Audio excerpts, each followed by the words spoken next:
So hello students, આજે આપણે 15 જાન્યુઆરી 2025ના current affair cover કરશું. તો આજે આપણે ટોટલ 14 ટોપિક કવર કરવાના છે. તો એક કરીને બધાની શરૂઆત કરીએ. તો ઘણા ઇમ્પોર્ટન્ટ ટોપિક છે. ઓકે, તો પહેલો જ આપણો ઇમ્પોર્ટન્ટ ટોપિક છે ભાર્ગવાસ્ત્ર. તો ભાર્ગવાસ્ત્રની જો વાત કરીએ છીએ તો એનું જે છે સફળતાપૂર્વક પરીક્ષણ કરવામાં આવી ચૂક્યું છે. તે જે છે પ્રથમ માઇક્રો મિસાઇલ સિસ્ટમ છે અને આ જે છે ડ્રોનનો સામનો કરવા માટે રચાયેલું છે. હવે આ જે છે કેમ મહત્વની છે, કેમ કે આપણા જે જમ્મુ કાશ્મીરના એવા જેવા વિસ્તારો છે, આપણે સરહદવાળા વિસ્તારો, તેમાં જે છે પાકિસ્તાનના જે ડ્રોન છે એનાથી હુમલો કરવામાં આવતો રહેતો હોય છે. ઓકે, તે આપણે પાસ્ટમાં પણ એ વસ્તુ જોઈ છે. ઓકે, તો એવી વસ્તુનો આપણે સામનો કરી શકીએ તો એના માટે આજે આવું આપણી પાસે સિસ્ટમ હોવી જે છે એ ઘણી મહત્વની બને છે. હવે જ્યારે આ સિસ્ટમની વાત કરીએ છીએ તો એ જે છે પ્રથમ સ્વદેશી સૂક્ષ્મ મિસાઇલ સિસ્ટમ છે અને આ જે છે ઇકોનોમિક એક્સપ્લોઝિવ લિમિટેડ દ્વારા જે છે બનાવવામાં આવી છે. ઓકે, આ જે છે મોબાઈલ પ્લેટફોર્મ પર તૈનાત કરી શકાય છે અને આની રેન્જ જે છે એ 6 કિલોમીટર સુધી જોવા મળે છે. ઓકે, અને આ જે છે 6 કિલોમીટરની અંદર જેટલા પણ નાના ઉડતા મશીનો જેમ કે ડ્રોન્સ થઈ ગયા, પછી કોઈ પણ આપણે તમે જો ઉરી મૂવી જોઈ હોય તેમાં નાનું અમથું બળ દેખાડવામાં આવેલું છે, આપણે બીજા મતલબ દૂર સુધી જઈને પછી આપણે મતલબ નિગરાની કરી શકીએ છીએ. તો એવા જે મશીનો છે તેને ઓળખીને એક રીતે આપણે એને શોધીને પછી એને ડિસ્ટ્રોય કરી શકીએ છીએ આનો ઉપયોગ કરીને. ઓકે, ત્યાં બધા આ જે છે એક સાથે 64 જેટલી વધુ સૂક્ષ્મ મિસાઇલો છોડી શકે છે અને બધા જ ભૂપ્રદેશમાં કાર્ય કરે છે. ઓકે, બધા ભૂપ્રદેશમાં એટલે કે આપણે ગમે એટલી હિમાલય જેટલી ઊંચાઈ પર જઈને આપણે યુઝ કરવું હોય તો પણ એનો યુઝ કરી શકાય છે. ઓકે, અને આ જે છે આર્મી એર ડિફેન્સ માટે એક માઇક્રો મિસાઇલનો ઉપયોગ કરતી પ્રથમ કાઉન્ટર ડ્રોન સિસ્ટમ છે. એટલે કે આ જે છે ડ્રોનને કાઉન્ટર કરવા માટે જે છે સ્પેસિફિકલી વિકસાવવામાં આવી છે. ઓકે, તમે આમાં જોઈ શકો છો ઇકોનોમિક્સ એક્સપ્લોઝિવ લિમિટેડ છે એના દ્વારા બનાવવામાં આવી છે. ઓકે, તો આ થઈ ગયું. હવે આની સાથે જ બીજી એક સિસ્ટમ પણ આપણે ન્યૂઝમાં છે. હવે એનું નામ છે સ્વોર્મ ડ્રોન્સ. ઓકે, તો સ્વોર્મ ડ્રોન્સ એટલે કે શું છે? આ તો આ ડ્રોન્સ જ છે, પણ એમાં શું કરવામાં આવે છે કે એ જે છે એક રીતે સ્માર્ટ છે. ઓકે, કેવી રીતના સ્માર્ટ છે? કેમ કે એક સાથે જે છે બધા તમે મતલબ આ જે તમને ડ્રેગન દેખાય છે. ઓકે, તો આ ડ્રેગન જે છે મતલબ એક અલગ અલગ ડ્રોન છે. ઓકે, જેના પર લાઇટ્સ લગાડેલી છે. ઓકે, તમે જો મૂવી જોયો હશે સ્પાઈડરમેનનું, તો તમને આ ક્લિપ ખબર હશે કે સ્પાઈડરમેન મૂવીમાં કેવું છે કે ભાઈ એક વિલન પાસે જે ડ્રોન્સના જે છે અલગ અલગ મતલબ એક સાથે સિંક્રોનાઇઝ કરીને જે પડછાયો બનાવતો હોય છે અથવા તો ઇમેજ ક્રિએટ કરતો હોય છે જે આભાસી હોય છે. ઓકે, તો એવું જ સેમ સિંક્રોનાઇઝેશન માટેની જે છે એક રીતે આ સિસ્ટમ છે. ઓકે, જેને કહેવામાં આવે છે સ્વામ ડ્રોન્સ. ઓકે, તો એનું નામ શું છે? પહેલાં તો કે swarm war fighting array of the reconfiguration modules. Okay, આ જે છે ઓછામાં ઓછા માનવ નિયંત્રણ સાથે મિશન કરવા માટે બહુવિધ ડ્રોનનું સંકલન કરે છે. એટલે કે અલગ અલગ જે ડ્રોન્સ છે તે એક સાથે સંકલિત કરીને પછી એક સિસ્ટમ બનાવે છે. ઓકે, આ જે છે એક રીતે જંગલની આગનું નિયંત્રણ, નુકસાનનું મૂલ્યાંકન, અગ્નિશામકમાં મદદ કરે છે. ઓકે, કાર્યક્ષમ મજબૂત સમાંતર કાર્યો કરે છે અને કેટલાક ડ્રોન જે છે નિષ્ફળ જાય તો પણ એક ચાલુ રહે છે. ઓકે, તમે સ્પાઈડરમેન મૂવીમાં બહુ સારી રીતે આ વસ્તુ ઓબ્ઝર્વ કરી હશે. ઓકે, ફાર ફ્રોમ હોમ જો જોયું હશે તો. ઓકે, મિસ્ટોરિયા પાસે જે ડ્રોન્સ હોય છે તેની જ વાત કરું છું. ઓકે, સિંક્રોનાઇઝેશન માટે અદ્યતન અલ્ગોરિધમ જોવા મળે છે, સ્થાનિક સેન્સિંગ અને સંચારનો ઉપયોગ કરે છે આની અંદર. ઓકે, પૂર્વ પ્રોગ્રામ કરાયેલા મિશન્સ કરે છે ઓલરેડી. ઓકે, ને કેન્દ્રીય નિયંત્રણ હોય છે આની અંદર, વહેંચાયેલી માહિતીને આધારે વિતરિત નિયંત્રણ જોવા મળે છે. તો તમે મતલબ મૂવી જોયું હશે એક્ઝેક્ટલી, તમે જો ઓબ્ઝર્વ કર્યું હશે કે ભાઈ કેવી રીતના ડ્રોન્સને કંટ્રોલ કરે છે, કેવી રીતના ઇમેજ ક્રિએટ કરે છે, 3D ઇમેજ. ઓકે, તે બધું આપણે જોઈ લો એકદમ ઇઝીલી. ઓકે, તે જ વસ્તુ આની અંદર કરવામાં આવશે. ઓકે, જે સ્વોર્મ ડ્રોન છે. ઓકે, તો આ જે છે એક રીતે શરૂઆતથી મતલબ ચાઇનામાં તો ઓલરેડી આ યુઝ કરવામાં આવે છે. ઓકે, પણ આપણે ભારતમાં પણ હવે આવી ગયું છે. ઓકે, એક રીતે તો આ થઈ ગયું. હવે નેક્સ્ટ ટોપિકની આપણે વાત કરીએ, remission of the duties and the taxes on the export product એટલે કે RODTEP યોજના. હવે આ યોજનાને આપણે એક રીતે એક્ઝામ્પલથી સમજશું. ઓકે, હવે પહેલા ન્યૂઝમાં કેમ છે જોઈ લઈએ. તો કે વૈશ્વિક આર્થિક જે અનિશ્ચિતતાઓ વચ્ચે ઉદ્યોગો જે છે સરકારને નિકાસલક્ષી એકમો એટલે કે એક્સપોર્ટ ઓરિએન્ટેડ યુનિટ્સ અને સ્પેશિયલ ઇકોનોમિક ઝોન છે એના માટે નિકાસના વધારા કરતી મુખ્ય યોજના જેનું નામ છે remission of the duties and the taxes on the export product. તો એના જે છે ઉત્પાદન મતલબ આ જે યોજના છે એને સપ્ટેમ્બરના અંત સુધી લંબાની વાત કરે છે. એટલે કે ઉદ્યોગો જે છે જે એક્સપોર્ટ કરે છે. ઓકે, તો એ જે છે આ યોજનાને એક રીતે સપ્ટેમ્બર સુધી લંબાવી દો એવું સરકારને કહી રહ્યા છો કે વિનંતી કરી છે. ઓકે, હવે અને એક્ઝામ્પલની વાત કરીએ તો તમે વધારે ખબર પડશે. ઓકે, હવે માની લો કે તમે કોઈ વ્યક્તિ છો અને તમે જે વ્યક્તિ છો એ જે છે યુએસએમાં એક રીતે શર્ટનું એક્સપોર્ટ કરે છે. હવે તમે જે છે તમારી કોઈ શર્ટની કંપની છે એવું માની લઈએ આપણે. ઓકે, હવે તમે જે છે શર્ટ બનાવો છો ત્યાર પહેલાં તમે શું કરશો કે શર્ટ બનાવવા માટે તમારી પાસે મટીરિયલ તો હોવું જોઈએ ને. તો મટીરિયલ લેવા માટે તમે કપાસ લાવશો. ઓકે, હવે આ કપાસ જે લાવો છો તેના પર જે છે એક રીતે તમે મંડી ટેક્સ આપો છો. ઓકે, હવે મંડી ટેક્સ આપી દીધું, ત્યારબાદ જે છે તમે કપાસને લાવ્યા અને જે છે શર્ટ બનાવવા માટે તમે મતલબ કાતવાનું ને એવું બધું કામ કરશો કે તો એના માટે વીજળીનો પણ ઉપયોગ કરશો. તો એના પર જે છે કે રીતે વીજળીનો ઉપયોગ કરે છે તો એના પર વેટ અથવા તો આપણે GST તમે આપશો એક રીતે. ઓકે, ત્યારબાદ આ જે છે જે તમારો શર્ટ તૈયાર થયો છે તમે એક જગ્યાથી બીજી જગ્યાએ લઈ જવા માટે ટ્રાન્સપોર્ટેશન આપણે યુઝ કરશો તેના પર પણ તમે એક રીતે સેન્ટ્રલ એક્સરસાઇઝ ડ્યુટી આપશો કે તો આ બધી જે અલગ અલગ ટેક્સીસ લાગે છે જ્યારે તમે એક શર્ટનું મેન્યુફેક્ચરિંગ કરો છો કે અને તમે જે છે એક રીતે એક્સપોર્ટ કરો છો. હવે એક્સપોર્ટ કરતી વખતે આપણે જે છે કોઈ પણ મતલબ ગવર્મેન્ટ જે છે જનરલી કોઈ પણ પ્રકારનો ટેક્સ નથી લગાડતી. ઓકે, પણ આજે તમે અલગ અલગ જગ્યાએ જે છે એક રીતે તમે ટેક્સ આપ્યો. ઓકે, તો એને એક રીતે આપણે ઓફસેટ કરવા માટે, ઓફસેટ ઇન ધ સેન્સ કે તમને જે છે આપણે મતલબ જે આપણે શું કહે કે બિનીથવાળા એક રીતે શું કહી શકાય કે જે છુપાયેલા એક રીતે ટેક્સ. ઓકે, તો તે જે છે તમે આપી દીધા છે. ઓકે, એક રીતે તો તેને જે છે એક રીતે રિફંડ કરી શકાય તો એના માટેની સ્કીમ છે. ઓકે, હવે રિફંડની સ્કીમ કેવી રીતના ચાલે છે તો કે આજે remission of the duties and taxes on the export product છે એની અંદર જે છે તમે જે આપણું સેન્ટ્રલ એન્ડ એક્સરસાઇઝ ડ્યુટી છે એક રીતે. ઓકે, જે indirect taxes and the custom duty વાળો જે ડિપાર્ટમેન્ટ છે. ઓકે, તો એ જે છે શું કરશે તો એ જે છે તમને જે છે મતલબ તમે જે એક્સપોર્ટ કર્યું છે શર્ટને. ઓકે, તો તેના પર એક રીતે જે ઈ સ્ક્રિપ્ટ આપશો. ઓકે, એ સ્ક્રિપ્ટ આપશો. ઓકે, હવે આ ઈ સ્ક્રિપ્ટ શું છે તો કે આ જે છે એક રીતે સ્લીપ કહી શકો, તમે એક રીતે બિલ કહી શકો, જે ઇલેક્ટ્રોનિકલી આપણે હોય છે તમારે જે મૂવીઝના ટિકિટ આવતો હોય તેના જેવું જે એક રીતે બિલ હોય છે. ઓકે, તો આ બિલની અંદર શું જોવા મળે છે કે આ જે બિલનો ઉપયોગ જે છે તમે કોઈ હવે માની લો કે તમે શર્ટ જે છે તમે એક્સપોર્ટ કરી દીધું છે પણ હવે તમને લાગે છે કે ભાઈ આપણે કપાસ જે છે જાપાનથી મંગાવવું છે. ઓકે, ચાઇનાથી મંગાવવું છે. ઓકે, તો તમે જે છે આ ઈ સ્ક્રિપ્ટનો જે છે યુઝ કરી શકો છો જાપાનથી આપણે કપાસ મંગાવવા માટે. ઓકે, અને ત્યારબાદ બીજું શું છે તો કે આ જે તમારે જે સ્ક્રિપ્ટનો તમારે જો યુઝ ના કરવો હોય તો તમે જે છે બીજા કોઈ થર્ડ પર્સનને વેચી પણ શકો છો. ઓકે, તો એને કારણે જે શું થશે કે આ જે છે મતલબ કસ્ટમ ડ્યુટી જે છે પે કરવા માટે તમે આ સ્ક્રિપ્ટનો યુઝ કરી શકો છો. ઓકે, અથવા તો બીજા કોઈને વેચીને એ પણ વ્યક્તિ જે છે કસ્ટમ ડ્યુટી આપણે આપવા માટે જે છે મતલબ કાબિલ બને છે. ઓકે, તો આ રીતે જે આખી યોજના ચાલતી હોય છે. ઓકે, હવે આના વિશે આપણે ડિટેલમાં વાત કરીએ થોડી. તો આ જે સ્કીમ છે એ જે છે 1 જાન્યુઆરી 2021થી જે છે અમલમાં છે અને જે વિદેશ વેપાર નીતિ 2015-20માં જે છે સુધારો કરેલો. ઓકે, હવે આ જે સ્કીમ છે તેને જે છે merchandise export from the India scheme જે છે MEIS. ઓકે, તો એ સ્કીમને જે છે એક રીતે ચેન્જ કરેલી. ઓકે, અને આ સ્કીમની જગ્યાએ જે છે આપણે રિમિશન ઓફ ધ ટેક્સીસ જે છે તો એ સ્કીમને લાવેલું કે એક રીતે જે RODTP એ સ્કીમ છે તો એને મતલબ એની જગ્યા પર લાવેલું. ઓકે, હવે આ જે છે નિકાસ કરેલા માલ પર કર અને જકાતને ઓફસેટ કરે છે, એટલે કે કર અને જકાત આપણે જોઈ લીધું કે કેવી રીતના ઓફસેટ કરે છે. ઓકે, ત્યારબાદ અનન્ય જમા ભરપાઈ અથવા તો રિફંડ ન થાય તેવી કે આપણે મતલબ એવી જે આપણે ટેક્સીસ થઈ ગયા તો એ બધા આપણે મતલબ આગળ જોયું કે વેટ થઈ ગયું, એક્સરસાઇઝ ડ્યુટી થઈ ગઈ, તો એ બધી આપણે એક રીતે જે રિફંડ કરવામાં આવે છે કે જે રિફંડ નથી થતા જનરલી. ઓકે, તો એની માટે રિફંડ થઈ શકે. જેથી હવે રિફંડ કેમ કરવામાં આવતા હોય છે કે તો આપણે જે જનરલી જે છે એક્સપોર્ટની એક રીતે આપણે વધારો કરવાનો હોય છે. કે મતલબ કોઈ પણ ગવર્મેન્ટ હોય છે મોસ્ટલી એ જે છે એક્સપોર્ટને આપણે વધારે વધારે કરી શકીએ તો એના માટે કામ કરતું હોય છે. ઓકે, હવે એ જે એક્સપોર્ટમાં આપણે વધારો કરવો હોય તો મતલબ એમના પર જો આપણે વધારે પડતું જો ટેક્સ લગાડીએ તો એમાં એક રીતે એમને જે એક્સપોર્ટ કરતા વ્યક્તિઓ છે એમને નુકસાન થઈ શકે. પ્લસ આપણે જો ટેક્સીસ ઓછો લગાડીએ અને આવું બધું આપણે રિફંડ આપી શકીએ તો આપણે જે બહારની માર્કેટ છે એમાં પણ આપણે જે ઇન્ડિયન પ્રોડક્ટ છે વધારે સારી રીતે આપણે કોમ્પિટિશન કરી શકીએ, કોમ્પિટ કરી શકીએ બીજા બધા દેશોના પ્રોડક્ટ્સ જોડે. ઓકે, તો એના માટે જે છે આવી બધી સ્કીમો આપતી હોય છે. ઓકે, હવે આ જે કોમ્પિટિશનની વાત છે તો એના માટે જે છે WTO એટલે કે વર્લ્ડ ટ્રેડ ઓર્ગેનાઇઝેશન છે તો એના દ્વારા જે છે આગળની સ્કીમ જે છે એના પર મતલબ બેન લગાડી દીધો એક રીતે. ઓકે, તો એને કારણે જે છે આવી નવી સ્કીમ લાવવામાં આવેલી. ઓકે, હવે જે WTOનું એક રીતે અનુપાલન થાય છે અને અંદર કે ભારતીય નિકાસ સબસિડી સામે જે WTOનો ચુકાદા છે એના પછી જે છે આ સ્કીમને બદલે જે છે આપણે RODTEP જે સ્કીમ જે છે એ યોજના જે છે શરૂ કરવામાં આવેલી. ઓકે, હવે આ સ્કીમની અંદર શું છે બીજું તો કે મિકેનિઝમ તો નિકાસ કરેલા જે ઉત્પાદનો છે એ ઉત્પાદન અને વિતરણ દરમિયાન થયેલા જે અન્ય મિકેનિઝમ હેઠળ પરત ન કરાયેલા જે કર છે ડ્યુટી અથવા તો લેવી છે, જેમ કીધું કે ભાઈ પેટ્રોલમાં જે ખર્ચ કર્યો, આપણે ટ્રાન્સપોર્ટેશનમાં જે ખર્ચ થયો, વીજળી માટેનો જે ખર્ચ થયો, આપણે મંડી ટેક્સ આપ્યો, તો આ બધા ટેક્સને જે છે એક રીતે રિટર્ન કરવા માટેની સ્કીમ છે. કે પ્રત્યક્ષ કર અથવા તો પહેલાના તબક્કામાં સંચિત પરોક્ષ કર છે, એટલે પહેલાના તબક્કામાં એટલે કે જે આપણે કીધું કે ભાઈ અલગ અલગ જે આપણા બધા ટેક્સ હોય. ઓકે, તો તેની જ વાત કરવામાં આવી રહી છે, તો એ બધાને એક રીતે રિફંડ કરવાની વાત છે. ઓકે, ભારતમાં ઉત્પાદિત માલની નિકાસ કરતા બધા ક્ષેત્રોને આવરી લે છે આની અંદર. ઓકે, પછી સીધા નિકાસ કરેલા માલ સાથે વેપારી અને ઉત્પાદકો એટલે કે વેપારી હોય અથવા તો ઉત્પાદક હોય તો બંનેને આની અંદર આવરી લેવામાં આવે છે જે નિકાસકારો હશે તેનો. ઓકે, શ્રમ સદન ક્ષેત્રો થઈ ગયા, ખાસ આર્થિક ક્ષેત્રો થઈ ગયા જે આપણે સ્પેશિયલ ઇકોનોમિક ઝોન થઈ ગયા. ઓકે, પછી એક્સપોર્ટ ઓરિએન્ટેડ જે આપણે જે એકમો થઈ ગયા. ઓકે, ઈ કોમર્સના નિકાસ કરીએ છીએ. ઓકે, તો એ બધાને આવરી લે છે. ઓકે, અને ફરીથી નિકાસ કરેલા ઉત્પાદનો, હવે ફરીથી નિકાસ કરેલા ઉત્પાદનો કયા કયા હોઈ શકે તો કે આપણે હીરાની વાત કરીએ કે હીરા આપણે જે વાત કરતા હોય છે હીરા માર્કેટમાં કેવું હોય છે કે માની લો કે ભાઈ હીરો જે છે આપણે બહારથી મંગાવે છે. ઓકે, તો તેને આપણે સુરતમાં જે છે એક રીતે ઘસીને ફરીથી આપણે એક્સપોર્ટ કરતા હોય છે. ઓકે, તો આ રીતે જે છે મતલબ એક રીતે શું કહે કે આમાં જો ઈ સ્ક્રિપ્ટ હશે. ઓકે, તો અહીંયા જે છે એક રીતે શું કહે કે ઈ સ્ક્રિપ્ટ આ જગ્યાએ મળી જશે અને જે પછી આપણે ફરીથી એક્સપોર્ટ કરશું અથવા તો ઇમ્પોર્ટ કરશું. ઓકે, તો ત્યારે આપણે એનો યુઝ કરી શકીએ છીએ. ઓકે, તો આ રીતે આખું જે સ્કીમ ચાલતી હોય છે.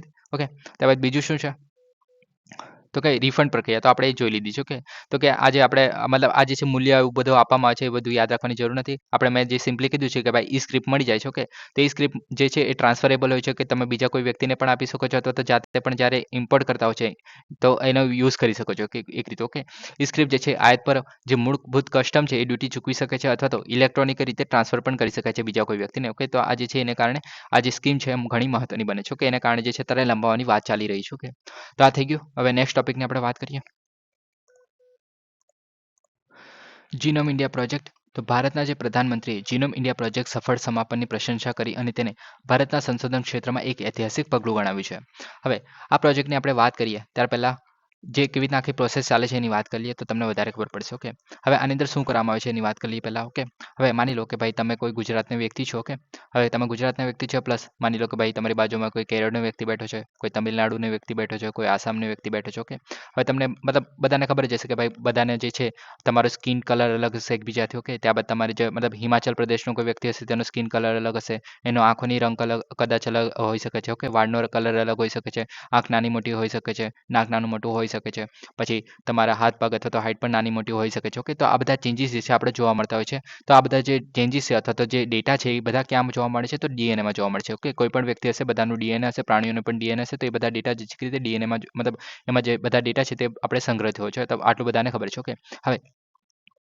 આ જે ડીએનએ છે. ઓકે, તો આ ડીએનએ જે છે આપણે ક્યાં જોવા મળશે તો કે આપણે જે છે સેમ્પલ લેવામાં આવે છે, લોહીનું સેમ્પલ લેવામાં આવે છે. ઓકે, હવે આ જે લોહીમાંથી જે સેમ્પલ છે તે એમાંથી ડીએનએ જે છે નાનો ટુકડો લેવામાં આવે છે ડીએનએનો. ઓકે, હવે ડીએનએમાં આપણને બધાને ખબર છે કે નાઇટ્રોજીનિયસ બેઝ જોવા મળશે. ઓકે, નાઇટ્રોજીનિયસ બેઝ તો બધાને ખબર જ હશે. એડેનિન થઈ ગયું, સાઇટોસિન થઈ ગયું, ગ્યુઆનિન થઈ ગયું અને થાઇમિન થઈ ગયું. ઓકે, તો આ જે ચાર આપણે ન્યુટ્રોજેનિયસ જે બેઝ પેર જે આપણે કહીએ છીએ કે બેઝ પેરમાં શું હોય છે કે એડેનિન જે છે હંમેશા સાઇટોસિન સાથે હશે અને ગ્યુઆનિન જે છે હંમેશા થાઇમિન સાથે હશે. ઓકે, તો આટલું બધાને ખબર છે. ઓકે, હવે આ જે ચાર નાઇટ્રોજીનિયસ બેઝ પેર જોવા મળે છે તો એમાં જે છે અલગ અલગ રીતે જેમ કે ટી જે છે જી સાથે જોડાયેલું છે, ત્યારબાદ એ જે છે સી સાથે જોડાયેલું છે, ત્યારબાદ આપણે માની લો કે ભાઈ સી જે છે ફરીથી એ સાથે જોડાયેલું છે. ઓકે, તો આવી રીતના અલગ અલગ જે આપણે સિક્વન્સિંગ જોવા મળે છે. ઓકે, તો આ જે છે એક રીતે આપણે જે ડેટા બને છે તેને જ આપણે જે ડીએનએ બનાવતો હોય છે છેલ્લા એવા બધા ડેટા મળે છે આની અંદર. ઓકે, તો આ બધા જે ડેટા નાનો જે ટુકડો લીધો. ઓકે, તો એને જે છે એક રીતે સિમ્યુલેટ કરીને આપણે ડેટા છે એક રીતે તમે જે છે સિમ્યુલેટરમાં નાખીને હવે સિમ્યુલેટર જે છે ડિવાઇસ અથવા તો પ્રોગ્રામ ગણી લો. કે તમે માની લો કે ભાઈ તમારું એક એક્સેલ શીટ છે જેની અંદર જે છે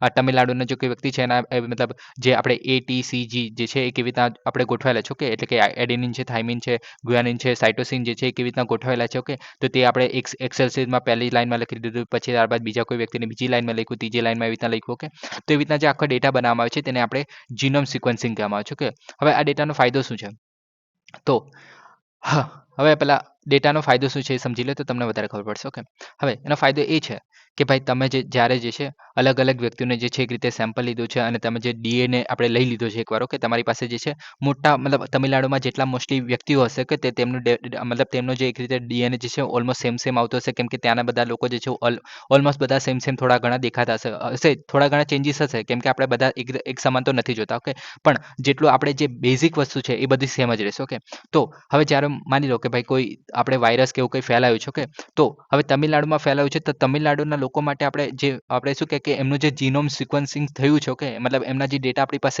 અવેલેબલ છે તો એના માટે જે છે આપણે વાયરસ જે છે કેવી રીતના અસર કરે છે અને એને જે છે આપણે કેવી રીતના દૂર કરી શકીએ છીએ એના માટે આપણે કેવી રીતના દવા બનાવી શકીએ છીએ. ઓકે, તો તેની વાત કરવામાં આવે છે. કે તે વસ્તુ કરવા માટે જે છે જીનોમ સિક્વન્સિંગ જે છે ઘણું ઇમ્પોર્ટન્ટ બને છે. ઓકે, પ્લસ હવે માની લો કે ભાઈ જે આપણે તમિલનાડુના જે વ્યક્તિઓ છે તેમાં આપણે માની લો કે ભાઈ કોઈ મતલબ સ્પેસિફિક આપણે કોઈ મતલબ ખામી જોવા મળે છે તો બીજું કોઈ આપણે કેન્સરનો આપણે માની લઈએ કે ભાઈ કોઈ એક પરિવાર છે. ઓકે, કોઈ એક જાતિ છે તેની અંદર જે છે આપણે કેન્સરના કેસીસ જે છે બહુ ઘણા બધા જોવા મળે છે. ઓકે, તો આપણે જીનોમ સિક્વન્સિંગ કરેલો હશે એ વ્યક્તિનું તો આપણને એક્ઝેક્ટલી ખબર હશે કે ભાઈ આ જે વ્યક્તિઓ છે તેના જે છે પર્ટિક્યુલર આ જે જગ્યાએ ડીએનએમાં જે છે આ ઇન્ફોર્મેશન છે એને કારણે જે છે આ કેન્સર જે છે જનરેટ થતું હોય છે. ઓકે, તો આપણે ગઈકાલે પણ આપણે જોઈ લો. ઓકે, હવે કેન્સર જ્યારે આપણે કેવી રીતના આપણે જનરેટ થતું હોય છે બધાને ખબર જ હશે. ઓકે, તો માઇક્રો આરએનએ નીચે આપણે વાત કરી લો કે માઇક્રો આરએનએમાં શું કીધું કે ભાઈ પહેલા ડીએનએ હોય છે. ઓકે, ડીએનએમાંથી આપણે આરએનએ બનતું હોય છે તેને આપણે ટ્રાન્સક્રિપ્શન કહે છે. ઓકે, આરએનએ જે છે આપણે એમઆરએનએ જે છે એટલે મેસેન્જર આરએનએ છે એ પ્રોટીન બનાવવાનું કામ કરતું હોય છે. ઓકે, હવે આ જે પ્રોટીન બનતું હોય છે તે આપણા આખા શરીરમાં જે છે કે રીતે બધી આપણે ચયાપચયની ક્રિયાને બધું આપણે કામ કરતું હોય છે. પ્લસ આપણે જે રિપ્રોડક્શન કરવાનું કામ હોય છે આપણે પ્રજનન કરવાનું કામ કરતું હોય છે જે કોષનું મતલબ એક કોષમાંથી બીજું કોષનું જે વિભાજન કરતું હોય છે તો નવો કોષ જે બનતો હોય છે. ઓકે, તો તેના માટે જે છે આપણે આપણે જે પ્રોટીન જે છે મહત્વનું બને છે. ઓકે, હવે આ પ્રોટીનને જે છે આપણે રોકવામાં ના આવે. ઓકે, તો જે રોકવાનું અથવા તો નિયમન કરવાનું કામ કરવામાં આવે છે, જે એ કરવામાં આવતું હોય છે આપણે માઇક્રો આરએનએ દ્વારા. ઓકે, જો માઇક્રો આરએનએ જે છે એને રોકવામાં અથવા તો મતલબ એ જે પ્રોપર જો કામ ના કરતું હોય, ઓકે, તો એને કારણે શું થશે કે ભાઈ વધારે પડતા જે કોષ બની જશે અને એક રીતે કેન્સર જનરેટ થઈ જશે. ઓકે, તો આવી જ વસ્તુને જે છે એક રીતે કેન્સર જે છે તમને ખબર પડી ગઈ હોય કે માઇક્રો આરએનએમાં કઈ ખામી છે એને કારણે જે છે આ વસ્તુ જોવા મળે છે. ઓકે, તો આ વસ્તુ જે છે ડીએનએમાં આપણે જોઈશું ડીએનએમાં કે ભાઈ આ જે છે આવી રીતના સિક્વન્સિંગ થયેલું છે એને કારણે આવું જે છે કામ થઈ રહ્યું છે એને કારણે કેન્સર જનરેટ થઈ રહ્યું છે. ઓકે, તો એને કારણે શું થશે કે ભાઈ આખી જે ચેન જે છે આપણે એને રોકી શકીએ છીએ અથવા તો આપણે જે મ્યુટેશન છે જેને પહેલા આપણે અટકાવી શકીએ છીએ આગળ જતા. ઓકે, તો એને કારણે જો આપણે જીનોમ સિક્વન્સિંગ હશે તો આપણે અલગ અલગ વ્યક્તિઓમાં કઈ કઈ વસ્તુને કારણે જે છે કઈ પ્રોબ્લેમ આવી શકે છે અથવા તો કઈ માટે આપણે પેન્ડેમિક કોરોના જેવો કોઈ પેન્ડેમિક આપણે નીકળી પડ્યો હોય કે તો તેને પણ રોકવા માટે જે છે આપણી પાસે જો પહેલેથી ડેટા અવેલેબલ હશે તો એમના જે આપણે એરિયા સ્પેસિફિક અથવા તો જે સ્પેસિફિક જાતિને લઈને જે છે આપણે એક રીતે દવા ક્રિએટ કરી શકીએ છીએ. ઓકે, તેને કારણે જે છે આ વસ્તુ ઘણી ઇમ્પોર્ટન્ટ બને છે. ઓકે, તો એને કારણે જીનોમ સિક્વન્સિંગ ઇમ્પોર્ટન્ટ છે. ઓકે, હવે સમજી ગયા કેમ ઇમ્પોર્ટન્ટ છે. ઓકે, હવે આની અંદર વાત કરીએ શું છે તો કે જે ભારતની જે આનુવંશિક વિવિધતાઓને નકશો બનાવવા માટે જાન્યુઆરી 2020માં આની શરૂઆત કરવામાં આવી. ઓકે, બાયોટેકનોલોજી વિભાગ દ્વારા જે છે ભંડોળ પૂરું પાડવામાં આવેલું. ઓકે, ત્યારબાદ મોટા પાયે જીનોમ સિક્વન્સિંગ દ્વારા આનુવંશિક વિવિધતાને ડિકોડ કરી શકાય છે. હવે ડિકોડ તો આપણે જોઈ લીધું ભાઈ કે જો આપણી પાસે મતલબ ડેટા હશે એક રીતે તો ભાઈ મ્યુટેશન કેમ થઈ રહ્યું છે તે બધું આપણે જાણી શકીએ છીએ. ઓકે, તો હવે જે આપણે આનુવંશિક ભિન્નતા જે છે અલગ અલગ જગ્યાએ જોવા મળે છે કોષમાં, જેમ કે સામાન્ય થઈ ગયું, દુર્લભ થઈ ગયું, સિંગલ ન્યુક્લિયોટાઇડ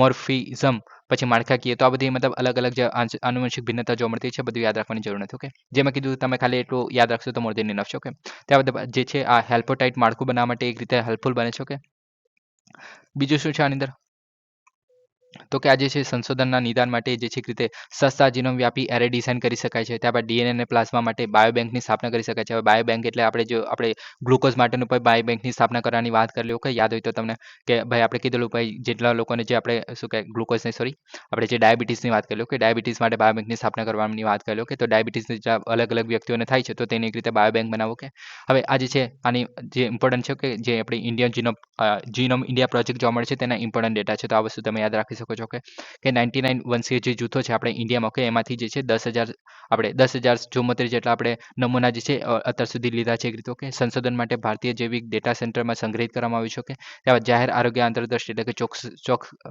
ચોક્કસાઈ દવા માટે અનન્ય આનુવંશિક વિવિધતા મળી છે. ઓકે, ત્યારબાદ તબક્કો પહેલો જે છે એમાં 5,750 નમૂના જે છે ગુણવત્તા ચકાસણીમાં દુર્લભ ભિન્નતાઓ બહાર આવી હતી. ઓકે, એટલે કે અલગ અલગ વ્યક્તિઓમાં જે છે અલગ અલગ આપણે ડીએનએ જોવા મળે છે અને કારણે અલગ અલગ વિભિન્નતાઓ જોવા મળશે. ઓકે, એટલે કે અલગ અલગ જે આપણે એડિનિન થઈ ગયું, થાઇમિન થઈ ગયું, ગુઆનિન થઈ ગયું અને સાઇટોસિન થઈ ગયું, તો તેની અલગ અલગ આપણે ગોઠવણી જોવા મળે છે. ઓકે, તેને કારણે આ વસ્તુ જોવા મળે છે. ઓકે, વૈશ્વિક સ્તરે ઉપલબ્ધ છે જે ડેટાબેઝ છે એક રીતે. ઓકે, અને આ જે છે Indian biological data centre Faridabad છે તો એના ખાતે જે છે આ બધા ડેટા એક રીતે રાખવામાં આવે છે જે ઇન્ડિયા જીનોમ પ્રોજેક્ટ છે એના હેઠળ.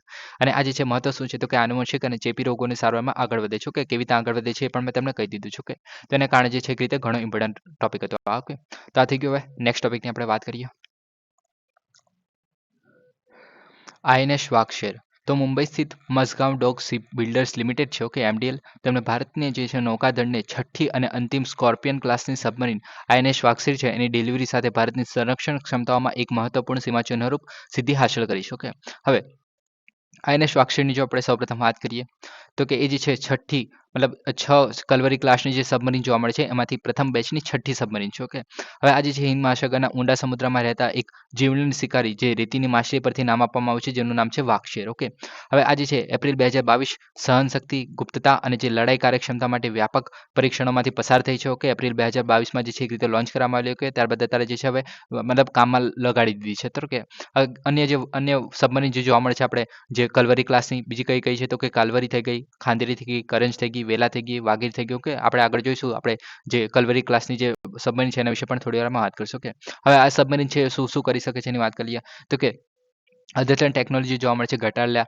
જે રેડિયેટેલ જે અવાજ જોવા મળે છે. ઓકે, પછી સુસંસ્કૃત જે આપણે હાઇડ્રોડાયનેમિક ડિઝાઇન જોવા મળે છે અને ઓકે ચોક્કસ માર્ગદર્શનનો ટોર્પિડોઝ જોવા મળે છે. ટોર્પિડોઝ તો બધાને ખબર છે કે આપણે જે દરિયામાં મિસાઇલ છોડતા હોય છે કે ઓકે મિસાઇલ્સ જેવું જોવા મળે છે. ઓકે, તો આપણે જે બીજા મતલબ શું કહે કે સબમરીન પર હુમલો કરવો હોય તો આપણે ટોર્પિડોઝ યુઝ કરી શકીએ છીએ. ઓકે, ત્યારબાદ tube launch anti ship missiles એટલે કે જે આપણે સરફેસ પર જે આપણે જહાજો જે ચાલતા હોય છે એમને આપણે મિસાઇલ પણ જોવા મળે છે. ઓકે, એમને સામનો કરવા માટે કે સબમરીન વિરોધી યુદ્ધ, ગુપ્ત માહિતી એકત્રિત કરવી, વિવિધ દરિયાઈ કામગીરી કરવી, તે બધા માટે ઇમ્પોર્ટન્ટ બને છે. ઓકે, એર કન્ડિશનિંગ પ્લાન્ટ, આંતરિક સંચાર નેટવર્ક, ફૂડ બેંક, સેટકોમ જે સિસ્ટમ છે તો આ બધું આની અંદર જોવા મળે છે. ઓકે, હવે આપણે જે આપણે કલ્વરી ક્લાસની જે આપણે વાત કરી સ્કોર્પિયન સબમરીનની જો આપણે વાત કરીએ તો કે ડીઝલ ઇલેક્ટ્રિક હુમલો સબમરીન છે. ઓકે, તો પહેલાં તો આ યાદ રાખો કે ડીઝલ ઇલેક્ટ્રિક આપણે જે આ સબમરીન જોવા મળે છે કે જે સ્ટીલ્થ કામગીરી, દુશ્મન જહાજોનું નિશાન બનાવવું અને ગુપ્ત માહિતી એકત્રિત કરવા માટે જે છે એક રીતે ઇમ્પોર્ટન્ટ બને છે. ઓકે, અને આ જે છે પ્રોજેક્ટ 75 હેઠળ બનાવવામાં આવેલી છે. ઓકે, 2005માં જે મઝગાંવ ડોકયાર્ડ લિમિટેડ છે તો એને અને જે ફ્રેન્ચ સંરક્ષણ કંપની છે તો એ બંનેને સાથે મળીને 3.75 બિલિયનનો એક રીતે કરાર કરેલો. ઓકે,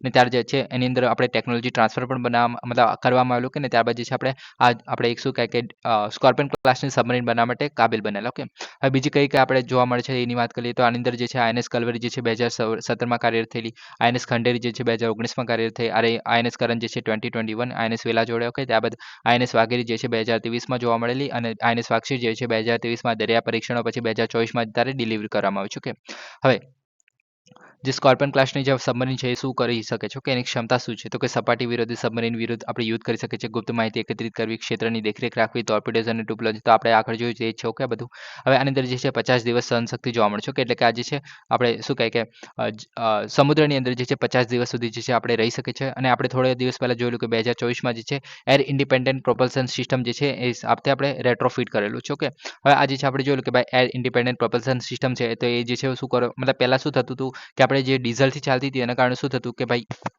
જે સબમરીન છે એને જે છે વારે ઘડીએ બહાર આવવું પડતું હતું, સ્પેશિયલ આપણે જે આ ડીઝલમાંથી જે ધુમાડો નીકળે છે તો એ ધુમાડોને કાઢવા માટે. ઓકે, પણ હવે જે છે આપણે એર ઇન્ડિપેન્ડન્ટ પ્રોપલ્શન સિસ્ટમ નાખી દીધી છે તો એ વસ્તુ કરવાની જરૂર નથી પડતી. એના કારણે શું છે કે ભાઈ સબમરીનને જે છે બહાર નહીં આવવું પડે, મતલબ આપણે સમુદ્રની અંદર ને અંદર રહેશે લાંબા સમય સુધી. ઓકે, તો તેને કારણે જે આપણે સ્થિર અથવા તો આપણે શું કહે કે જો છુપી રીતે જો કોઈ કામ કરવું હોય તો તેને જે છે એ રીતે વધારે સરળ બનાવે છે. ઓકે, તો આ વસ્તુ આપણે જોયેલી છે ઓલરેડી. ઓકે, ત્યારબાદ અદ્યતન સિસ્ટમ જેમ કે ઇન્ટિગ્રેટેડ પ્લેટફોર્મ મેનેજમેન્ટ થઈ ગયું, કોમ્બેટ મેનેજમેન્ટ સિસ્ટમ થઈ ગયું, એર કન્ડિશનિંગ પ્લાન્ટ થઈ ગયું. ઓકે, તો આ બધું આપણે જોવા મળશે. ઓકે, આ બધું યાદ રાખવાની પણ જરૂર નથી. ઓકે, તો આ થઈ ગયું. હવે નેક્સ્ટ ટોપિકની આપણે વાત કરીએ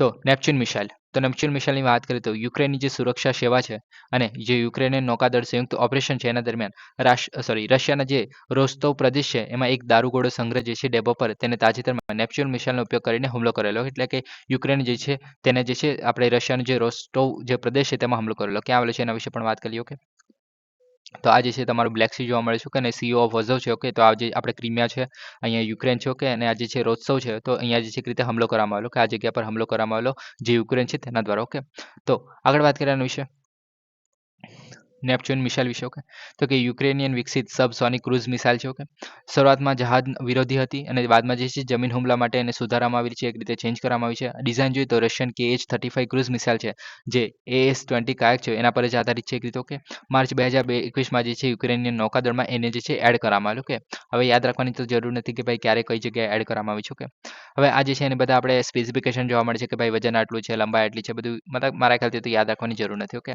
હવે આ જે છે માર્ચિંગ તબક્કા દરમિયાન જે છે ઉપગ્રહ સ્થિત જે એક રીતે માર્ગદર્શક પ્રણાલીનો ઉપયોગ કરે છે અને ફ્લાઇટના અંતિમ ભાગમાં જે છે ઇન્ફ્રારેડ હોમિંગ જે છે એ આપણે ટેકનિકનો અથવા તો માર્ગદર્શક પ્રણાલીનો જે છે ઉપયોગ કરે છે. ઓકે, આટલું તમે ધ્યાન રાખી શકો છો આની અંદર. ઓકે, હવે નેક્સ્ટ ટોપિકની આપણે વાત કરીએ તો સિલ્વર નોટિસ. ઓકે, તો તાજેતરમાં જે ઇન્ટરનેશનલ ક્રિમિનલ પોલીસ ઓર્ગેનાઇઝેશન એટલે કે જે આપણે ઇન્ટરપોલ છે. ઓકે, તો આપણે ઇન્ટરપોલ વિશે આપણે આ ત્રીજી વખત વાત કરશું આજે. ઓકે, હવે તેની પહેલી જે છે સિલ્વર નોટિસ રજૂ કરી છે. હવે સિલ્વર નોટિસ પહેલી વખત છે એના કારણે ઇમ્પોર્ટન્ટ બને છે. ઓકે, હવે સિલ્વર નોટિસની જો આપણે વાત કરીએ તો એ શું છે તો કે આ જે છે એક રીતે ગુનાહિત રીતે મેળવેલ જે સંપત્તિ છે એટલે કે કોઈએ જે છે છેતરપિંડી કરીને અથવા તો કોઈ રીતે આપણે ગેરકાયદેસર રીતે જે જમીન અથવા તો સંપત્તિ મેળવી હોય તેને ટ્રેક કરવા માટે અને પુનઃ પ્રાપ્ત કરવા માટે જે છે ઇન્ટરપોલના જે છે રંગ કોડેડ ચેતવણીનો ઉપયોગ કરે છે. કઈક રીતે હવે રંગ કોડેડ ચેતવણી આપણે જોઈશું કે આ ભાઈ બ્લુ નોટિસ છે, રેડ નોટિસ છે, પર્પલ નોટિસ છે, યલો નોટિસ છે, એના વિશે પણ આપણે થોડી વારમાં વાત કરીશું. કે દેશોને જે છે છેતરપિંડી, ભ્રષ્ટાચાર અને ડ્રગ હેરફેર અને પર્યાવરણની જે ગુના છે તેઓ ગુના સાથે જોડાયેલી જે સંપત્તિ છે અને માહિતી છે એને વિનંતી કરવા માટે મંજૂરી આપે છે. કે લોન્ડર કરેલી જે સંપત્તિ છે એને શોધી કાઢવા માટે જે છે આંતરરાષ્ટ્રીય સરહદો પર હેલ્પ માંગે છે એક રીતે. ઓકે, હવે આ જે છે માફિયા સભ્યોની સંપત્તિ શોધવા માટે અને જે ઇટલીની વિનંતી બાદ જે છે આને શરૂ કરવામાં આવી છે. તો આ વસ્તુ ઇમ્પોર્ટન્ટ બનશે કોની આપણે મતલબ પહેલી વખત યુઝ કરવામાં આવી છે અને ત્યારબાદ જે છે ઇટલી દ્વારા એને વિનંતી કરવામાં આવી છે કે ત્યારબાદ આનો ઉપયોગ કરવામાં આવ્યો છે. એના કારણે જે છે ઇટલી યાદ રાખવું કે ભાઈ ઇટલીના કહેવા પર જે છે સિલ્વર નોટિસ જે છે એક રીતે બહાર પાડવામાં આવી છે ઇન્ટરપોલ દ્વારા. ઓકે, બીજું શું છે આની અંદર તો કે સહભાગીઓ હતા. ભારત સહિત 52 દેશો જોવા મળે છે કે ઓછામાં ઓછા નવેમ્બર 2025 સુધી 500 જેટલી નોટિસો જે છે ઉપલબ્ધ કરી છે અત્યાર સુધીમાં. કે હવે સંપત્તિ એટલે કે આ કેવી રીતે કામ કરે છે, તો કે સંપત્તિના પ્રકાર કે મિલકતો થઈ ગઈ, વાહનો થઈ ગયું, નાણાકીય ખાતાઓ થઈ ગયા, વ્યવસાયો થઈ ગયા, તે બધી જે જપ્તી જેવી સંબંધિત જે કાનૂની કાર્યવાહી માટે સંપત્તિને ઓળખે છે અને સ્થાન એનું આપણે તપાસ કરે છે. કે અને ત્યારબાદ જે છે એને આપણે એક રીતે રિકવર કરવાની ટ્રાય કરી છે. કે હવે ભારતની ભૂમિકાની વાત કરીએ તો ભારત જે છે આ પ્રોજેક્ટમાં સામેલ છે. કે ભાગેડો અથવા આર્થિક ગુનેગારો છે અને વિદેશી કાળા નાણાં સાથે જોડાયેલી જે સંપત્તિ છે એને શોધી કાઢવા માટેનું પુનઃપ્રાપ્ત કરવા માટે મદદ કરે છે. કે તેને કારણે ઘણી ઇમ્પોર્ટન્ટ નોટિસો કે તો તમે ખાલી યાદ રાખી શકો છો કે ભાઈ જે ભાગેડો આર્થિક ગુનેગારો છે કે તો તેને એક રીતે જે આપણા પૈસા છે તેને રિકવર કરવા, આર્થિક સંપત્તિ જે છે એને રિકવર કરવા માટે જે છે સિલ્વર નોટિસ બહાર પાડવામાં આવતી હોય છે. ઓકે, તો આટલું વસ્તુ થઈ ગયું. ઓકે, હવે ઇન્ટરપોલની જો આપણે વાત કરીએ તો ઇન્ટરપોલનું જે આપણું ફૂલ ફોર્મ છે કે international criminal police organization. Okay, તો એ જે છે જે સરહદ પરના જે આતંકવાદ થઈ ગયું, હેરફેર થઈ ગયું અને ગુનાઓ માટે આંતરરાષ્ટ્રીય પોલીસ છે એને એક રીતે સહકાર આપે છે. કે હવે આપણે જ્યારે ઇન્ટરપોલ વિશે વાત કરીએ તો ફરીથી એકવાર કહી દઉં કે ભાઈ કેવી રીતના કામ કરે છે. તો કે ઇન્ટરપોલ જે છે એક રીતે શું કહે કે એક કમ્યુનિકેશન એક શું કહે કે 24/7 જે છે કમ્યુનિકેશન પ્રોવાઈડ કરતી હોય છે અલગ અલગ દેશોને. ઓકે, કેવી રીતના હવે માની લો કે ભાઈ કોઈ ઇન્ડિયાનો આપણે અપરાધી છો કે એને ભાગીને જતો રહ્યો છે ભાઈ સિંગાપુરમાં. ઓકે, તો આજે ઇન્ટરપોલને જે છે આપણે કહીશું મતલબ શું કહીશું કે ભાઈ ઇન્ડિયાના જે પોલીસ છે અથવા તો આપણે જે કોઈ સીબીઆઈ છે અથવા તો આપણે એનઆઈએ છો કે તો એ વ્યક્તિ જે છે મતલબ એ જે સંસ્થા છે તો એ જે છે ઇન્ટરપોલ થ્રુ જે છે કનેક્ટ કરશે જે આપણે સિંગાપોરમાં જે ભાગી ગયો છે તેના આપણે જે હાઈએસ્ટ કમિશન અથવા તો જે આપણે ત્યાંની જે પોલીસ હશે તેને કનેક્ટ કરાવશે. ઓકે, અને કહેશે કે ભાઈ જે ઇન્ડિયાનો વ્યક્તિ છે તો એ જે છે આપણે સિંગાપુરમાં ભાગીને આવી ગયો છે, તમને મળે તો કહેજો. તો એ રીતે જે છે પછી મતલબ એને પકડવા માટે એક રીતે હેલ્પફુલ બને છે. આવી રીતના ઇન્ટરપોલ જે છે આખું કામ કરતું હોય છે. ઓકે, હવે આનું જે છે સભ્યોની વાત કરીએ તો 195 જેટલા સભ્યો છે. ઓકે, આનો મુખ્ય મથક લિયોન ફ્રાન્સમાં આવેલું છે. ઓકે, અરબી, અંગ્રેજી અને ફ્રેન્ચ સ્પેનિશ ભાષામાં જે છે આ વાત કરે છે. ઓકે, યુનાઇટેડ નેશનના સિસ્ટમનો ભાગ નથી, આ ખાસ યાદ રાખવાનું. ઓકે, આંતરરાષ્ટ્રીય તપાસ માટે સંપર્કનો પ્રથમ મુદ્દો આપણે એક રીતે જોવા મળે છે અને સક્રિયપણે ગુનાની તપાસ કરતું નથી. ઓકે, એટલે કે આ જે છે જાતે નથી તપાસ કરતું પણ આ જે છે એક રીતે કનેક્ટ કરીને પછી આપણે તપાસમાં હેલ્પ કરે છે. ઓકે, હવે અલગ અલગ જે નોટિસ બહાર પાડવામાં આવતી હોય છે તેની વાત કરીએ તો કે રેડ નોટિસ, તમે રેડ નોટિસ નામનું મૂવી પણ જોયું હશે. ઓકે, જે આપણે નામ તો ભૂલી ગયો મેં, રોક જે આપણે કહીએ છીએ ધ રોક એવું કોઈ નામ છે. ઓકે, તો એમને જે રેડ નોટિસ વાળું જે મૂવી છે તમે જોયું હશે મે બી. ઓકે, હવે એમાં જે છે વોન્ટેડ પર્સન હોય તો એના માટે બહાર પાડવામાં આવતી હોય છે. યલો નોટિસ જે છે આપણે મિસિંગ પર્સન એટલે કોઈ વ્યક્તિ ખોવાઈ ગયો છે તેના માટે બહાર પાડવામાં આવતી હોય છે. બ્લુ નોટિસ જે છે આપણે એડિશનલ ઇન્ફોર્મેશન જોઈતી હોય તેના માટે. બ્લેક નોટિસ જે છે આપણે કોઈ બોડી મળી હોય અને ઓળખાતી નથી તો એના માટે. ગ્રીન નોટિસ જે છે આપણે વોર્નિંગ આપવા માટે અથવા તો બીજું કોઈ આપણે ઇન્ટેલિજન્સ વાળું હોય વ્યક્તિ હોય મતલબ એના માટે આપવામાં આવતી હોય છે કે કોઈ ઇન્ફોર્મેશન આપવા માટે. ઓકે, ત્યારબાદ ઓરેન્જ નોટિસ જે છે ઇમિનેન્ટ થ્રેટ અથવા તો કોઈ મતલબ અચાનક જો કોઈ થ્રેટ આવવાનો છે તેના માટે. કે ત્યારબાદ પર્પલ નોટિસ જે છે એ મોડસ ઓપરેન્ડી. ઓકે, તો મોડસ ઓપરેન્ડી એટલે કે કોઈ મતલબ ખતરનાક શસ્ત્ર કે એવું બધું યુઝ કરવાનો છે. ઓકે, તો તેના માટે યુઝ કરવામાં આવતો હોય છે. ઓકે, તો આ બધી ઇન્ટરપોલની નોટિસ જોવા મળે છે. ઓકે, ત્યારબાદ બીજું શું છે આની અંદર તો કે શાસન, તો સર્વોચ્ચ નિર્ણય લેતી. હવે આ યાદ રાખવાની તો જરાય જરૂર નથી કે ભાઈ કે શું કેવી રીતના આખું જે આપણે ઇન્ટરપોલ જે છે કામ કરે છે. ઓકે, હવે આગળ વાત કરીએ તો કે બીજું શું છે આની અંદર તો કે જે નેશનલ સેન્ટ્રલ બ્યુરો. કે તો આ ઘણું ઇમ્પોર્ટન્ટ છે. હવે દરેક સભ્ય જે છે એ દેશમાં ઇન્ટરપોલ માટે એક સંપર્કનું કેન્દ્રીય બિંદુ હોય છે. કે હવે આપણે ઇન્ડિયાની વાત કરીએ તો આપણું જે કેન્દ્રીય બિંદુ તરીકે ઇન્ટરપોલ સાથે કનેક્ટ કરવાનું કામ કરે છે સીબીઆઈ એટલે કે સેન્ટ્રલ બ્યુરો ઓફ ઇન્વેસ્ટિગેશન જે છે એના દ્વારા પ્રતિનિધિત્વ કરવામાં આવે છે ભારતનું નેશનલ સેન્ટ્રલ બ્યુરો છે. ઓકે, હવે આ જે છે પોલીસ અધિકારીઓ દ્વારા ચલાવવામાં આવે છે. સામાન્ય રીતે પોલીસિંગ માટે જવાબદાર સરકારી મંત્રાલયની અંદર આવે છે. ઓકે, તો આ થઈ ગયું. હવે નેક્સ્ટ ટોપિકની આપણે વાત કરીએ પિંક ફાયર રિટાર્ડન્ટ.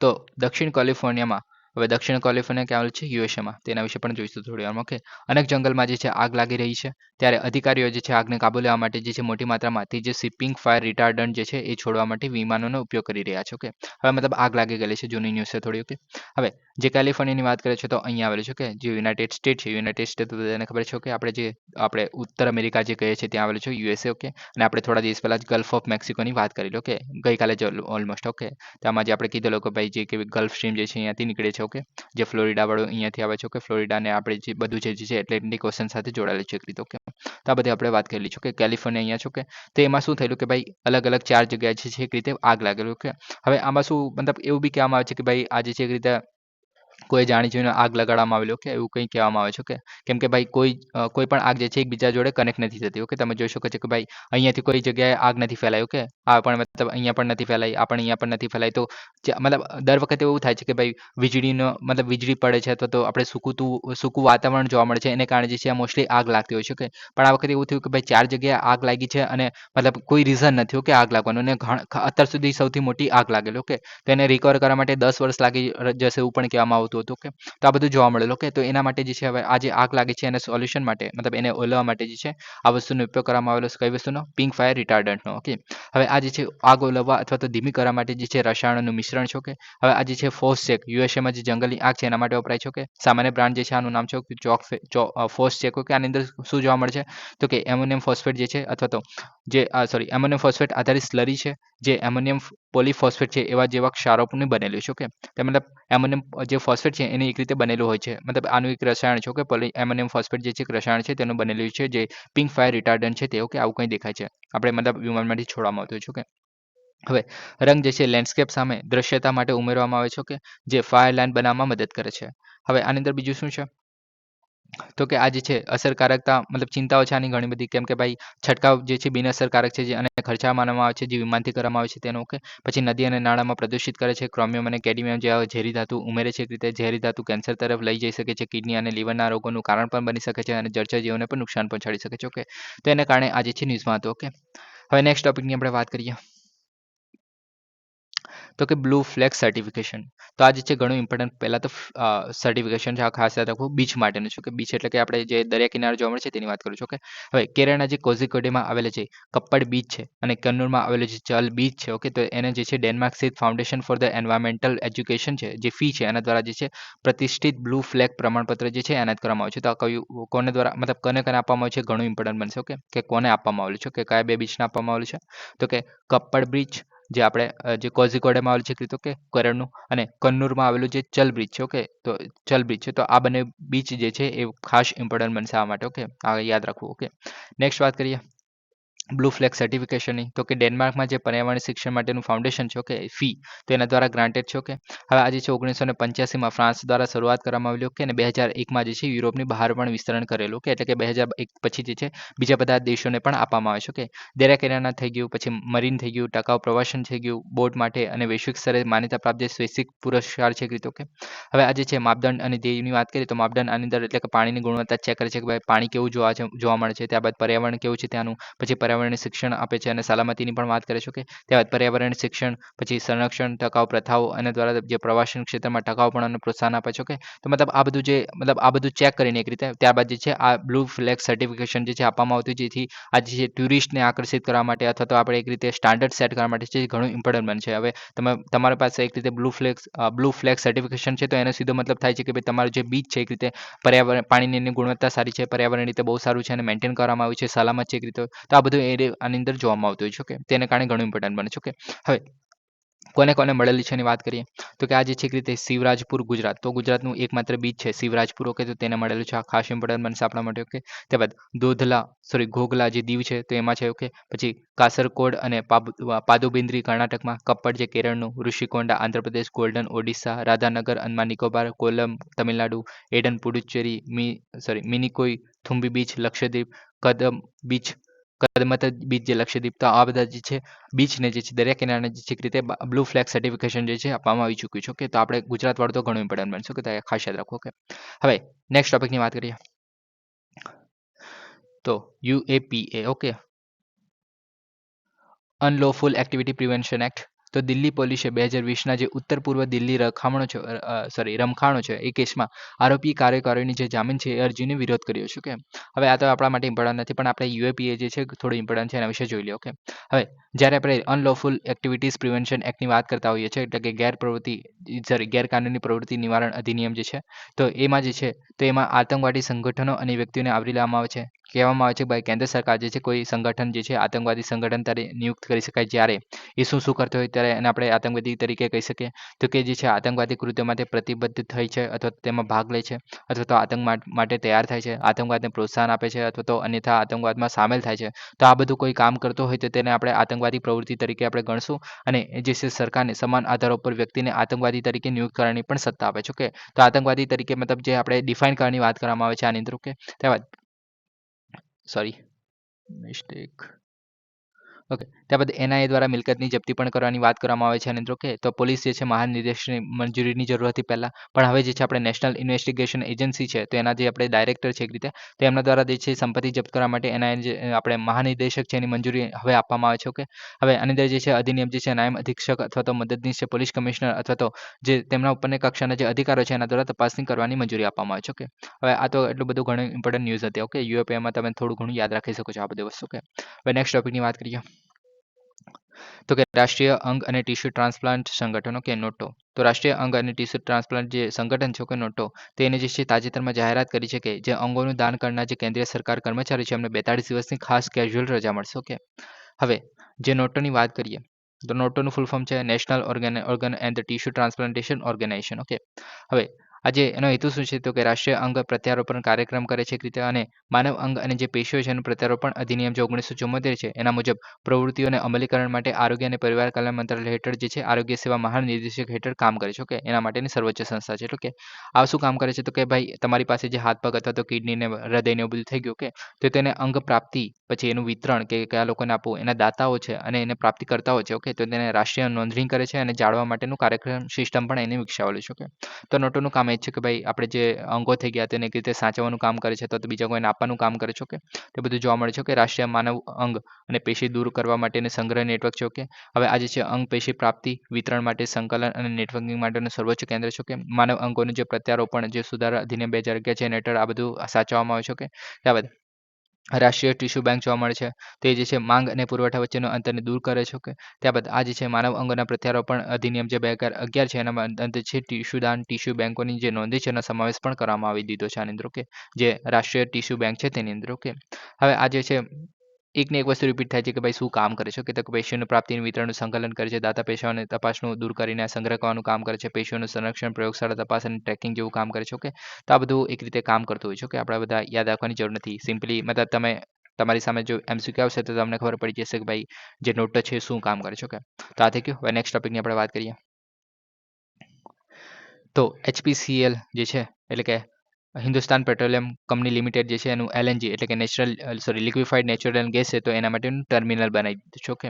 તો એચપીસીએલે ગુજરાતમાં 5 મિલિયન મેટ્રિક ટન પર એનમ જે એલએનજી છે એનું રીગેસિફિકેશન ટર્મિનલ જે છે શરૂ કર્યું છે. હવે રીગેસિફિકેશન એટલે શું? તો કે રીગેસિફિકેશન એટલે કે જે અહીંયા જે છે એક રીતે મતલબ એવી જગ્યા છે કે જ્યાં આપણે લિક્વિફાઈડ નેચરલ ગેસ જે છે લાવવામાં આવશે, અને આ જે નેચરલ ગેસનું જે એક રીતે સ્ટોરેજ કરવામાં આવશે, અને એ જે છે સ્ટોરેજ કેટલું છે? તો કે 5 metric million ton per year અથવા તો પર એનમ. ઓકે. તો એ જે છે આટલું જે રીતે સ્ટોર કરવામાં આવશે, અને આ જે સ્ટોર કરેલો જે ગેસ છે, ઓકે, જે લિક્વિફાઈડ છે, તો તેને આપણે કન્વર્ટ કરશું ગેસમાં. ઓકે. અને જે આપણે જેને જરૂર હોય, જેમ કે આપણે શું કહેવાય કે ઘર માટે અથવા તો બીજું કોઈ વસ્તુ માટે અથવા તો મતલબ જેને આપણે જરૂર હોય કન્ઝ્યુમરને, જે વેપારીઓ છે, તો જે કન્ઝ્યુમર છે જે યુઝ કરવાના છે આ ગેસનો, ઓકે, તો તે લોકોને આપવામાં આવશે. ઓકે. એ લોકોને વેચવામાં આવશે. તો એના માટેનો એક પ્લાન્ટ બનાવવામાં આવી રહ્યો છે. ઓકે. હવે કઈ જગ્યાએ બનાવવામાં આવી રહ્યું છે તેની પણ વાત કરીએ. તો કે આ જે છે એક રીતે છારા જે ગુજરાતનું આપણે ગીર સોમનાથ જે વિસ્તાર છે, ઓકે, તો ત્યાં જે છે એક રીતે બનાવવામાં આવી રહ્યું છે. ઓકે. હવે આના વિશે વાત કરીએ તો આ જે છે 5 એટલે કે 5 મિલિયન મિલિયન મેટ્રિક ટન પર એનમ. ઓકે. તો એ જે છે લિક્વિફાઈડ નેચરલ ગેસ એનું રીગેસિફિકેશન ટર્મિનલ છે જે ગુજરાતના ગીર સોમનાથ જે છારા છે તેમાં બનાવવામાં આવી રહ્યું છે. ઓકે. હવે આ જે છે 6 જાન્યુઆરીના રોજ જે એલએનજી કેરિયર જે મારન ગેસ કોરિડોર છે, ઓકે, તો એના દ્વારા ડિલિવરી કરવામાં આવશે. આ બધું યાદ રાખવાની જરૂર નથી કે ભાઈ કોના દ્વારા ડિલિવરી કરવામાં આવશે અને શું છે એક્ઝેક્ટલી. ઓકે. હવે રીગેસિફિકેશનની પણ આપણે વાત કરી લીધી કે શું છે અને કેટલું આપણે કેપેસિટી છે પણ વાત કરી લીધી છે, અને કઈ જગ્યાએ આવેલું છે તેની પણ વાત કરી લીધી છે, અને કઈ જગ્યાએ આવેલું છે એ પણ આપણે જોઈ લીધું છે. ઓકે. ગીર સોમનાથમાં આવેલું છે. ઓકે. તો આ થઈ ગયું. હવે બીજું બધું છે કે ભાઈ મરીન અનલોડિંગ કરવામાં આવશે, સ્ટોરેજનું રીગેસિફિકેશન કરવામાં આવશે, રોડ ટેન્કર લોડિંગ કરવામાં આવશે, રાષ્ટ્રીય ગેસ ગ્રીડ જે છે એની સાથે સંકલન કરવામાં આવશે. કે ત્યારબાદ શરૂઆતની જે છે 5 મેગા આપણે જે કેપેસિટી છે 5ની, ત્યારબાદ જે છે 10 મિલિયન મેટ્રિક ટન પર એનમ જેટલી આપણે કેપેસિટી કરી દેવામાં આવશે, અને 2 ટાંકીઓ જે છે 4 લાખ ઘન મીટરનો જે છે સંગ્રહ કરશે. ઓકે. આની ક્ષમતા છે. ઓકે. ત્યારબાદ બીજું શું છે આની અંદર?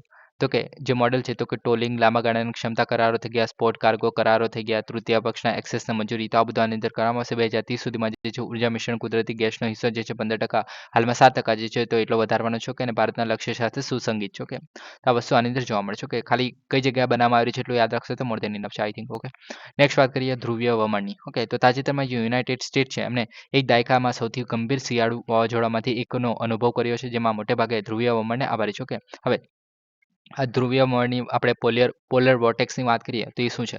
તો કે પૃથ્વીના જે ધ્રુવીય પ્રદેશોની આસપાસ જે નીચા દબાણવાળી જે ઠંડી હવા છે એનો મોટો વિસ્તાર છે. ઓકે, હવે નીચે દબાણવાળું તમને ખબર પડી કે કેવી રીતે. ઓકે, નીચું દબાણ કે મતલબ અહીંયા નીચું દબાણ કેમ કે ઠંડો પ્રદેશ છે એને કારણે. ઓકે, હવે તમે આ જે છે નોર્થ પોલ એટલે કે ઉત્તર ધ્રુવ તમે જોઈ શકો છો કે અહીંયા તમે દેખાશો કે ભાઈ આ છે અમેરિકા. ઓકે, આ થઈ ગયું આપણું એશિયા, અહીંયા આપણે તમે ઇન્ડિયા પણ જોઈ શકો છો. ઓકે, આ આપણી રશિયાવાળો વિસ્તાર છે, આ તમે યુરોપ તમે કહી શકો છો કે આપણે જે આફ્રિકા થઈ ગયું અહીંયા. ઓકે, ત્યારબાદ આ બાજુ તમે જોઈ શકો છો કે અમેરિકા આવેલું છે આ બાજુ. ઓકે, આપણે જે ગ્રીનલેન્ડ વાળો વિસ્તાર થઈ ગયો કીધું. ઓકે, અને આ છે અમેરિકા. ઓકે, તો આમાં શું થાય છે તો કે આમાં બે સ્વરૂપો જોવા મળે છે. જે ઉષ્ણકટિબંધીય જે છે 10 થી 15 કિલોમીટર સુધી વિસ્તરેલા હોય છે. કે ઉષ્ણકટિબંધીય એક રીતે વાવાઝોડું તમે કહી શકો છો. કે જે ઉષ્ણકટિબંધીય હોય છે જે 10 થી 15 કિલોમીટરમાં જે હવામાનની ઘટનાઓ માટે જવાબદાર છે. ઓકે, મતલબ આ જે હવામાનની ઘટનાઓ જોવા મળે છે તે પણ આપણે ધ્રુવીય વમળને આભારી છે. ઓકે, ત્યારબાદ ઉત્તર મંડળમાં જે 15 થી 50 કિલોમીટરના આપણે એક રીતે જોવા મળે છે કે જેને આપણે સમશીતોષ્ણ કટિબંધીય જે આપણે ચક્રવાત કહેતા હોય છે કે જે પાનખરમાં સૌથી મજબૂત હોય છે, ઉનાળામાં અદૃશ્ય થઈ જતા હોય છે. કે તે બધું જોવા મળે છે. ઓકે,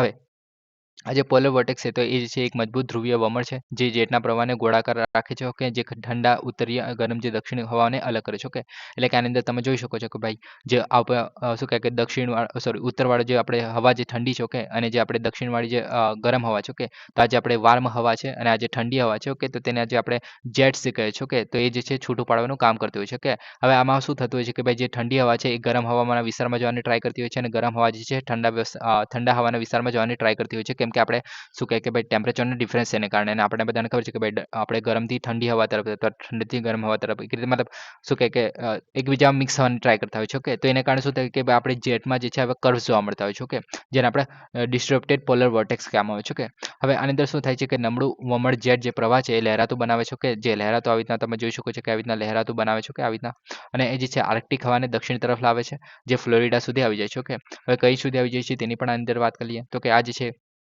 ઠંડી હવા જે છે ફાટી નીકળવાથી એક રીતે આર્કટિક જે હવા છે એટલે કે તે આપણો ઉત્તર ધ્રુવવાળી જે હવા છે એક રીતે દક્ષિણ તરફના જે યુએસએ થઈ ગયું, યુરોપ થઈ ગયું, એશિયા થઈ ગયું તેમાં ધકેલે છે. એને કારણે ઠંડી આવે છે. ઓકે, હવે ઠંડી હવાને ફસાવે છે જેના કારણે એન્ટાર્કટિક પર ઓઝોનનું અવક્ષય પણ થાય છે. એક રીતે ઓઝોન પણ અહીંયા ડિપ્લેશન જોવા મળતું હોય છે કેમ કે આપણી જે પ્રદૂષણવાળી હવા જે છે એક રીતે એન્ટાર્કટિકામાં જતી રહેતી હોય છે. ઓકે, તો આ બધું જોવા મળે છે. ઓકે, ખૂબ જ ઠંડા જમીનના તાપમાન સાથે શિયાળામાં વરસાદમાં પણ વધારો કરે છે. ઓકે, અને આપણે જો ભારતની વાત કરીએ તો ભારતમાં પણ હિમાલયમાં ભારે હિમવર્ષા લાવે છે. ઓકે, ઘણીવાર વરસાદ પણ પડતો હોય છે. ઓકે, જે આપણે વેસ્ટર્ન ડિસ્ટર્બન્સીસને કારણે. ઓકે, તો એ બધું પણ જોવા મળે છે આની અંદર. ઓકે, તો આ થઈ ગયું. હવે નેક્સ્ટ ટોપિકની આપણે વાત કરીએ તો કે ડેમ સેફ્ટી એક્ટ. ઓકે, તો આ એટલો બધો ઇમ્પોર્ટન્ટ નથી, ખાલી આપણે જોઈ લેવાનું છે કે ન્યૂઝમાં છે મુલ્લા પેરિયાર ડેમ છે. ઓકે, તો એ જે છે સલામતી અંગે કેન્દ્રનો જવાબ માંગ્યો છે કે 2021ના ડેમ સલામતી અધિનિયમ હેઠળ નિષ્ણાત સમિતિની રચનામાં વિલંબ પર સવાલ ઉઠાવે છે. અને કારણે ન્યૂઝમાં છે કે મુલ્લા પેરિયાર બંધ જે કેરળમાં પેરિયાર નદી છે એના પર 130 વર્ષ જૂનો છે. કે અને આજે છે એના મતલબ ડેમની નીચે લેતા લોકો છે એનો પણ સલામતીનો પ્રશ્ન છે એના કારણે ન્યૂઝમાં છે. ઓકે, હવે મુલ્લા પેરિયાર ડેમ સેફ્ટીને આપણે મતલબ ડેમ સેફ્ટીના એક્ટની વાત કરીએ તો આની અંદર શું છે તો કે ડેમ સેફ્ટી એક્ટ જે છે 2021માં મતલબ આવેલો. ઓકે, બંધ તૂટવાની આફતો અટકાવવા અને સલામતની કામગીરી માટે સુનિશ્ચિત કરવી. ઓકે, તો એ બધું આનો ઉદ્દેશ્ય છે કે ભાઈ સલામતી રાખવી એક રીતે. ઓકે, આપત્તિઓને અટકાવવા માટે સલામતીના ધોરણો જાળવી રાખે છે, નીતિઓને વિકસાવે છે, નિયમોનું ભલામણ કરે છે. તો આ બધું કરવાનું કામ કરે છે જે આપણે રાષ્ટ્રીય સમિતિ છે ડેમ પરની તેના દ્વારા. ઓકે, હવે રાષ્ટ્રીય બંધ સલામતી મંડળ છે તો એ જોવા મળે છે. ઓકે, જેને આપણે નેશનલ ડેમ સેફ્ટી જે આપણે એક્ટ જે કહીએ છીએ રીતે. ઓકે, તે જોવા મળે ઓથોરિટી જે છે જોવા મળે છે. ઓકે, હવે બંધ સલામતીની નીતિઓ છે, ધોરણોનું રાષ્ટ્રવ્યાપી અમલીકરણ કરે છે અને નિયમનકારી સંસ્થા જોવા મળે છે. ઓકે, એવી સેમ જે છે આપણે સ્ટેટ માટેની પણ જોવા મળે છે જેને આપણે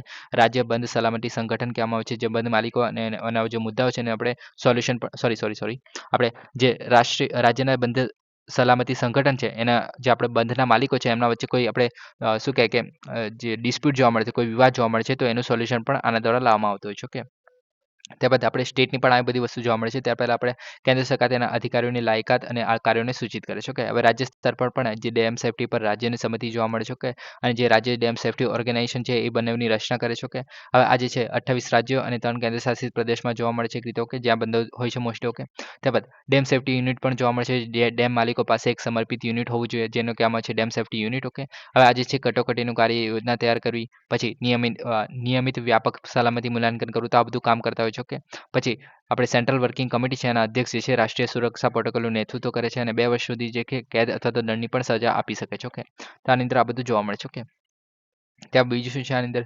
તો કે ભારતમાં બંધોની વાત કરીએ તો આટલા મોટા બંધો જોવા મળશે કે ચીન અને અમેરિકા પછી આપણે વિશ્વમાં 3જા નંબરે છે. બંધની વાત કરીએ તો. ઓકે, મહારાષ્ટ્રમાં સૌથી વધુ બંધો જોવા મળે છે. ત્યારબાદ છે મધ્યપ્રદેશ અને ગુજરાતમાં આપણે 3જા ક્રમે પર, એટલે કે ગુજરાત જે છે 3જા નંબરે આવે છે જો બંધની વાત કરીએ છીએ. એટલે કે ગુજરાતમાં જે છે 3જા નંબરના સૌથી વધારે બંધો જોવા મળે છે. ઓકે, હવે આપણે જે નિષ્ફળતાઓ જોઈએ તો મતલબ ફેલ થઈ ગયા છે અમુક વાર, જે બંધ તૂટી ગયા છે તેની વાત કરીએ છીએ તો પ્રથમ રેકોર્ડ છે ટીગરા બંધ જે મધ્યપ્રદેશમાં જે છે 1917માં તૂટી ગયેલો.